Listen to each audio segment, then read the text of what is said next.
What's going on, everybody? Welcome back to the Ango Show. On this video, we're going to talk about a new developing story surrounding AEW potentially signing two former WWE stars, and honestly, I kind of like it. Also, we got to talk about WWE potentially working with Jelly Roll this summer. It looks like they got something really big in the works there.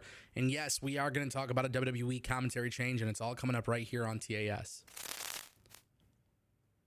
And as always, if you guys like videos like this where I keep you in the loop with all the scoops happening in professional wrestling, then you probably should click subscribe. Let's talk about it. Ladies and gentlemen, Jelly Roll is expected back on WWE television, and it sounds like his appearance on July 11th is expected to be the start of something more. This is at least according to sources who have spoken with WrestleVotes. There is anticipation the music superstar will make additional appearances in the near future. That is pretty crazy because Jelly Roll is a longtime WWE fan, and we did see him last year in SummerSlam Cleveland, which, by the way, if you guys didn't know, he chokeslammed Austin Theory. Now, of course, a lot of people are kind of wondering what this could potentially lead to, and I just want to throw this out there because I think this is a really good idea. I don't mind celebrities in wrestling. We have been teasing for a very, very long time the split between Austin Theory and Grayson Waller. So the fact that we've literally been waiting for them to break up and they have yet to do it kind of tells me that maybe we should expect that to happen in the near future. And what better way than to kick things off with Jelly Roll? What if Jelly Roll is able to provoke them to finally split? That's kind of the way I'm looking at it. Now, of course, the reason why I bring this up is because Jelly Roll is a longtime WWE fan. I actually didn't even know who he was before he showed up in WWE. But thankfully, there's Google. And, well, it was pretty clear that this guy was a very big star in the world of music. And so, therefore, some people who may criticize me, I see the comments, of course, and people will tell me, hey, like, how can you necessarily want a celebrity in WWE?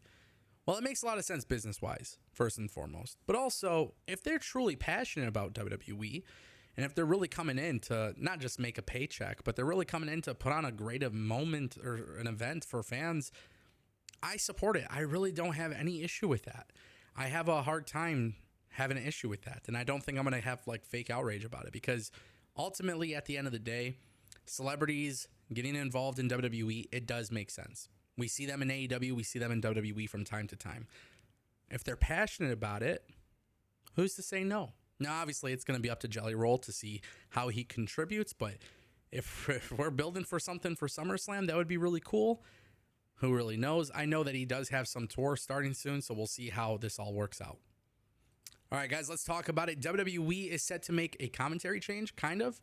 Let's talk about it. Corey Graves has been met with some really good positive reviews, which thankfully is the case because let's be real, Corey Graves kind of got the shit end of the stick.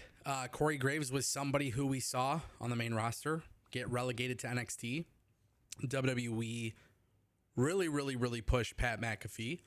Pat McAfee hasn't been on TV, and sure enough, Corey Graves is there. Now, there was a new report that came out, which I feel like we have to talk about.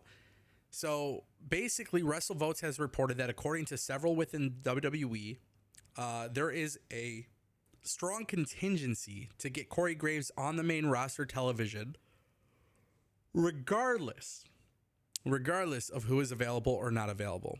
Now, the company really understand the value that Pat McAfee brings, but many people in the company feel like Corey Graves is way too good and way too passionate to not be on main roster television week in and week out.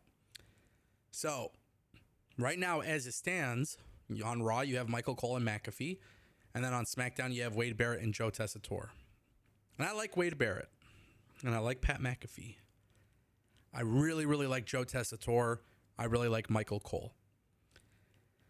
As of right now, it doesn't look like WWE is going to be doing 3-man commentary booths, which is okay. I'm okay with that. If you don't want to do that, that's fine. I don't know if Wade Barrett is necessarily needed on SmackDown. My suggestion, based on my beliefs and how I like things, I would have Corey Graves on SmackDown with Joe Tessitore. I would have Raw being Pat McAfee and Michael Cole. And in the event that Pat McAfee cannot commentate, I would have Wade Barrett shift from NXT to Raw. I also want to throw out one more name who I believe should be on main roster television, but hasn't been given that opportunity, and that would be Vic Joseph. So how can we make that work? That's the question mark that I have. And maybe you guys have some answers, maybe some things that you guys would like to see. But Vic Joseph, Corey Graves, both guys should be on the main roster doing commentary. As of right now, Corey Graves is planned to do more main roster stuff. How they make it work will be very interesting. But Wade Barrett being in NXT, it would not be a bad idea. You could do Wade Barrett and Booker T for NXT. I don't know. I don't care. I don't care. I'm just going to be honest. I don't care. But on Raw or SmackDown, Corey Graves should be on TV. And one thing I will say, I really thought Corey Graves probably would have left WWE, seeing what happened with Carmella and then him getting relegated. So I'm glad that WWE at least acknowledges he should be there. And that brings us to our final topic. 2 former WWE superstars potentially joining AEW. Fred Rosser, you guys might remember him as Darren Young. He's actually been really killing it in New Japan Pro Wrestling. But the one that's really intriguing to me here is Isla Dawn. Now, for those who don't know, there's a couple reports that have come out regarding both Fred Rosser and Isla Dawn. And it has come out from Fightful Select, as well as WrestleVotes and a few other sources, that Isla Dawn is potentially going to AEW.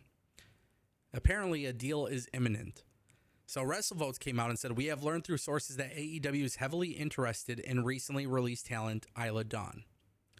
The report said, so much so, according to one source, she was recently backstage at an AEW taping. The expectation is that she will begin working AEW shows in the near future. Very near future. Now, AEW is very selective on who they're going to sign, so it makes sense. They're not going to sign everybody. I think Isla Dawn is really talented. I don't think WWE ever really gave her a true opportunity, especially when she was with Alba Fire on the main roster. So I like this idea of her going to AEW. I have no problem with that at all. I think whether it's Ring of Honor or AEW, good for them. Make it work. Make it happen. Show some love to your women's division. Do it. I'm all for it. Fred Rosser is part of New Japan Pro Wrestling. So this is where it gets a little complicated. But he's also been backstage at AEW events according to Fightful Select. So we don't really know if this is going to be a thing like a hybrid situation where he's working New Japan and AEW. But what we do know is that he was backstage. So there is that possibility of him coming into the company. The guy has completely killed it since leaving WWE, going to New Japan and really doing good things over there. It's noticeable. So I'm all for it, though.